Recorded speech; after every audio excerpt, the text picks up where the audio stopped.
Black Creek, Maine. If you didn't know better, you'd think it was a picture from a storybook.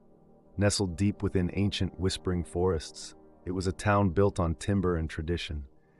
A place where folks knew their neighbors, doors often stayed unlocked, and the rhythm of life moved to the quiet hum of the sawmills and the rustle of pine needles. The kind of place where nothing truly bad ever happened. Until the summer of 1912, when that illusion was shattered by an act so brutal, so incomprehensible, it would echo through the town's very foundations for over a century. The victims were the Miller family. Jed Miller, a respected lumberjack whose hands were as calloused as the bark of the ancient trees he felled.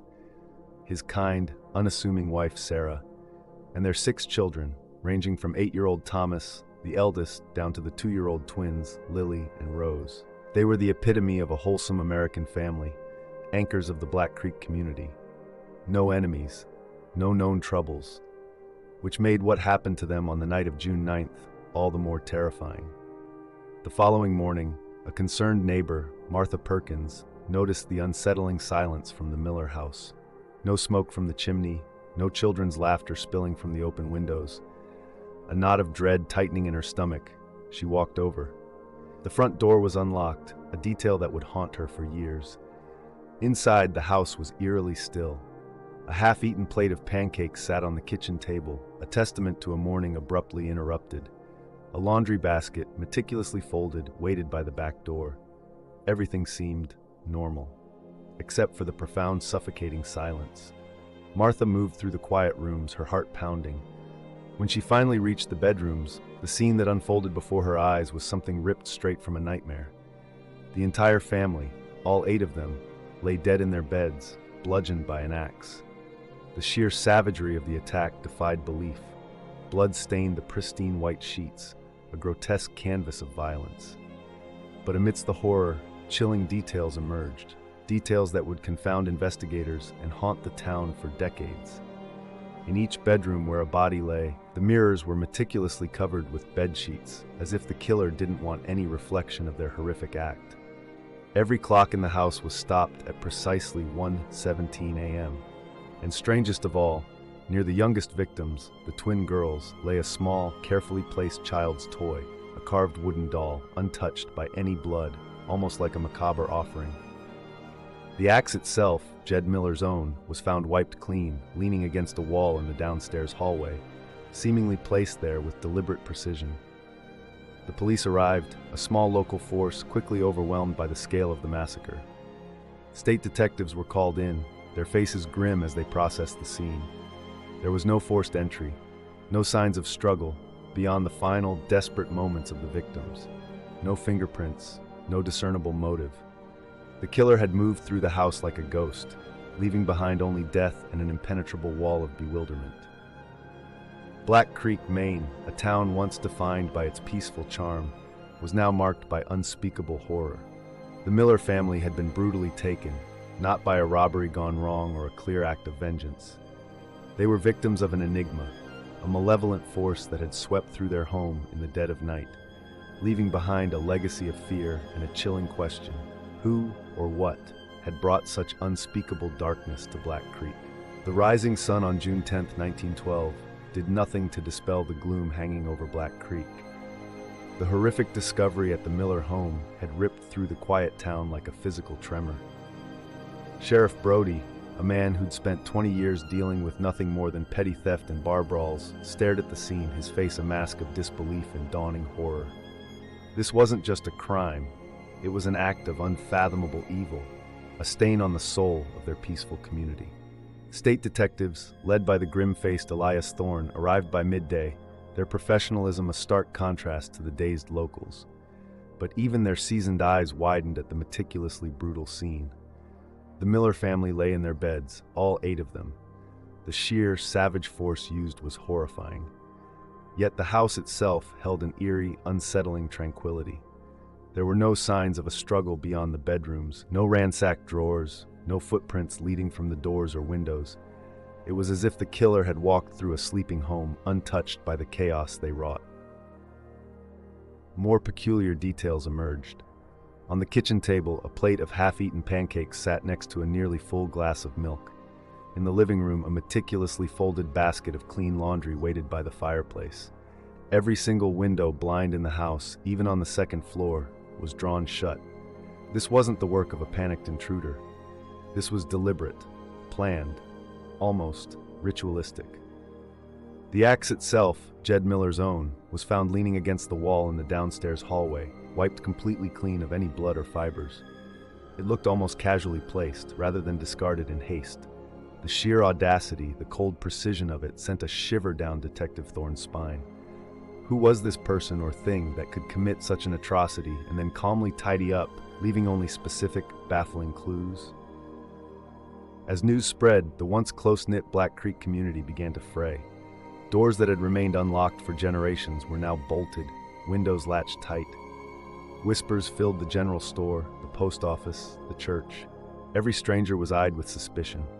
Every quiet local, every person with a grievance or an odd habit, became a potential suspect in the terrified minds of their neighbors. Friendships strained under the weight of unspoken fear and rising paranoia.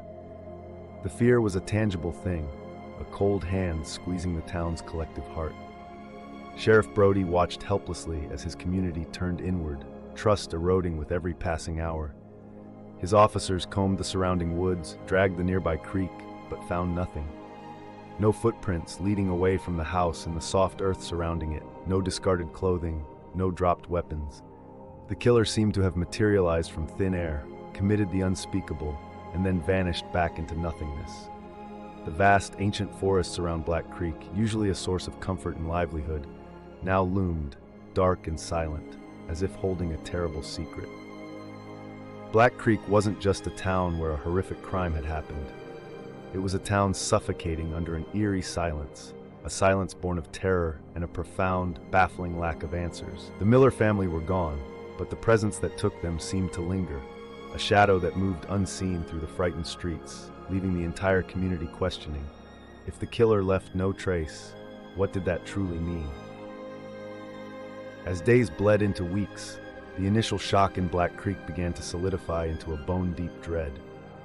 The Miller house, once a beacon of family life, stood silent and empty, a grim monument to the unspeakable. Sheriff Brody knew his small force was out of their depth.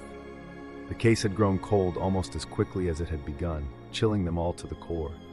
Detective Elias Thorne, a seasoned state investigator brought in to lead the case, was a man who prided himself on logic and evidence.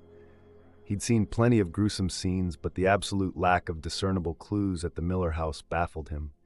No forced entry, no struggle, no fingerprints, no escape route. It defied every rule of human criminality. "It's like they just blinked out," he muttered to his junior officer, staring at the pristine, snow-dusted lawn around the house. The investigation became a frustrating cycle of dead ends. The few leads they did get were red herrings. False confessions poured in from distant states, attention seekers desperate for a moment in the morbid spotlight. Each one was a waste of precious time, pulling resources away from the stark, unsettling truth. They had nothing. The town, desperate for answers, clung to every rumor, every outlandish theory that surfaced online. Had a traveling transient done it? A vengeful business rival? Each idea was fleeting, dissolving under scrutiny. It was during one of his increasingly desperate late-night research sessions that Elias, sifting through ancient town records in the Black Creek Historical Society, stumbled upon Dr. Eris Thorne, an elderly, reclusive historian. Eris was no relation to Elias, but his deep-set eyes held a knowing glint that unsettled the detective. Eris spent his days surrounded by dusty tomes and forgotten artifacts, quietly preserving the town's unwritten history. Elias initially dismissed Eris's ramblings. The old man spoke in hushed tones of the old hunger, a malevolent entity not human, that supposedly stirred in the deepest, untouched parts of the ancient Maine woods surrounding Black Creek. He spoke of it feeding on fear, on unspoken grievances, and its need to connect through ritualistic acts of violence. Elias, a man of science, scoffed, but Eris persisted, pulling out meticulously kept hand-bound journals.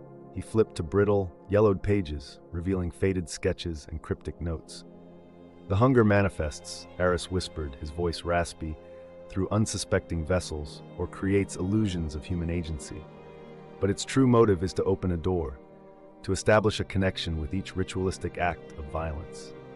He pointed to old entries detailing smaller, unexplained disappearances in the Black Creek region, livestock found strangely mutilated, solitary travelers vanishing without a trace, all linked to specific moon phases or unusual celestial alignments.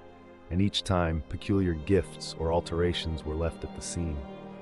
These, Eris said, tapping a page detailing an old tale of a settler family found dead in their cabin, their faces strangely serene. They covered the mirrors, just like the Millers. It's an old protective ward, you see, against its gaze. And the clocks? They stopped the clocks, to freeze time, to delay its full entry. Elias Thorne felt a cold dread creep into his bones. He was a man of evidence, of facts. But the bizarre details at the Miller house, the covered mirrors, the stopped clocks, the meticulous arrangement, now resonated with a horrifying, ancient logic. The silence of Black Creek wasn't just the absence of sound. It was the heavy breath of something primal, something inhuman, lurking just beyond the edge of their understanding. The search for a human killer had just become something far more terrifying. The Miller house stood like a tombstone in the heart of Black Creek. Despite the meticulous police processing and the attempts by well-meaning volunteers to clean its interior, an oppressive, chilling aura clung to it. Locals whispered that it was heavy, a place where the air itself felt cold, even on the warmest days. Elias Thorne, the skeptical detective, had initially dismissed such talk as small-town superstition, a natural byproduct of tragedy. But then, he was forced to return. New information, vague and inconclusive, led Elias back to the silent, blood-soaked house. The front door groaned open, revealing the same eerie stillness. Dust motes danced in the slivers of sunlight, piercing the drawn blinds, illuminating nothing but emptiness. Yet the house felt far from empty. As Elias moved through the silent rooms, a cold dread began to seep into his bones, a feeling utterly unlike anything he'd experienced in his years of police work. In the children's bedrooms, he swore he heard faint, disjointed whispers, like children's hushed secrets carried on a phantom breeze. He smelled wood smoke, a faint scent of pine, even though the fireplace was long cold, and then a phantom scent of something metallic, coppery, unmistakably blood, though no new stains were present. He shook his head, trying to clear his mind, blaming exhaustion and the macabre history of the place. But it got worse. As he stood in the master bedroom, staring at the empty space where the covered mirror had been, he saw it. A ripple. A subtle distortion in the very air, as if an unseen presence had just moved behind where the mirror once hung. It was fleeting, a trick of the light, he told himself, but his heart pounded a frantic rhythm against his ribs. This house wasn't just a crime scene. It was alive with something dark. Then, tucked away on a dusty shelf in the youngest children's bedroom, he found it. A small, carefully constructed cairn of stones, meticulously stacked. Elias stared, a chill running down his spine. It was identical to the one found near Sarah Jensen's jacket in the distant New Hampshire woods, the Blackwood Pass case, a cold case he'd only read about in fragmented reports. The unsettling implication was immediate and terrifying. These weren't random acts, they were connected. Back in his office, Elias called Dr. Eris Thorne. The old historian's voice was low, grave, when Elias described his experience. "It remembers, Detective," Eris rasped. "The house itself, the places of great terror. It feeds on the residue, and the cairn, it's a sign, a marker. Its way of telling you it's been there, that it was there." Eris then unveiled a hidden detail from his ancient journals, a chilling discovery from a past century. Tucked inside the very axe head used in the Miller murders, long after it was processed and returned to storage, an evidence technician had recently found a small, perfectly carved wooden bird. It was identical to the one found with Sarah Jensen's jacket. The covered mirrors, the stopped clocks, Eris continued, his voice barely above a whisper, they were attempts by the victims, or perhaps an unwitting ancestor, to ward off its gaze, to freeze time, but it found a way through. The hunger detective, it manifests, it opens doors. It doesn't just kill, it claims. It consumes the fear, the secrets, the very essence of the place. Elias Thorne, the skeptic, was gone, replaced by a man staring into an abyss. This wasn't a human killer. This was something ancient, something that transcended time and physical boundaries, leaving behind a trail of death and cryptic, ritualistic markers. The Miller house wasn't just where a family died, it was where something unspeakable had left its chilling, enduring mark. And Elias knew, with a certainty that turned his blood to ice, that he was now irrevocably entangled in its dark history. The Miller house stood, a silent sentinel of horror, refusing to let Black Creek forget. Despite Detective Elias Thorne's escalating private conviction that something inexplicable was at play, his official report could only document what was verifiable. The case, lacking a human perpetrator, tangible motives, or conventional evidence, was officially declared cold.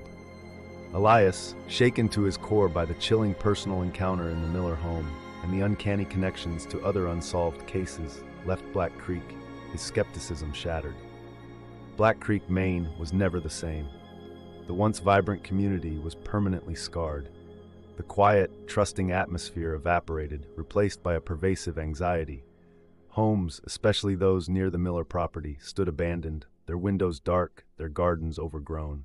Businesses struggled as families moved away, unable to shake the feeling that something ancient and malevolent still lurked in the deep woods. The Miller house itself became a grim monument, a place locals actively avoided, feeling its oppressive, unseen presence long after the police tape came down. The official conclusion that some unknown transient or deranged individual had committed the unspeakable never truly satisfied anyone. The bizarre details, the covered mirrors, the stopped clocks, the untouched victim's toy, the total lack of struggle or forced entry, remained unexplained. The local legends of the old hunger and the thin veil in the whispering woods, once dismissed as folklore, now gained a chilling, tangible weight in the minds of the remaining townsfolk. Detective Thorne, though no longer on the case, found himself consumed by a haunting obsession. He continued to study Dr. Elias Thorne's journals, cross-referencing ancient texts and forgotten regional incidents. He discovered that the wooden bird found at both the Miller and the Jensen crime scenes was an ancient symbol, a lure used in forgotten rituals to draw something from beyond the veil. It was a macabre signature, a chilling calling card left by an unseen hand. The cryptic numerical sequence from Sarah Jensen's note, when combined with specific dates of historical disappearances in the region, subtly outlined an ancient path, a series of coordinates leading to hidden, deeply isolated standing stone formations, places long forgotten by modern maps. The truth, Elias realized, was far more terrifying than a human killer. The old hunger didn't just kill, it fed. It consumed not only life, but the fear, the grief, the unanswered questions left in its wake. It was a cyclical entity, rising from the deepest parts of the ancient forests, drawn by human turmoil, performing its gruesome rituals to strengthen its presence, to open those doors between worlds. The Miller family and perhaps Sarah Jensen weren't just victims. They were part of a larger, horrifying, ancient design. Black Creek, Maine exists today, but it is a shadow of its former self. The Miller house still stands, silent and watched. Locals will tell you that sometimes, on certain moonless nights, you can hear faint, distorted whispers carried on the wind from the surrounding woods. Or perhaps, if you are truly unlucky, you might catch a fleeting glimpse of a shadow moving behind the drawn blinds of the Miller house, or feel a cold, unsettling presence as you walk past. The case of the Villisca Axe murders, as we now understand it within this chilling narrative, is not simply an unsolved mass murder. It is a terrifying chapter in a much larger, ongoing story of an ancient, malevolent entity that continues to hunt in the shadows of America's quiet towns and wild places. It's a reminder that some mysteries aren't meant to be solved by human hands, and some predators leave no fingerprints, only an enduring, chilling silence that echoes through time, waiting for its next chance to strike. The woods took them, and the woods, it seems, are still hungry.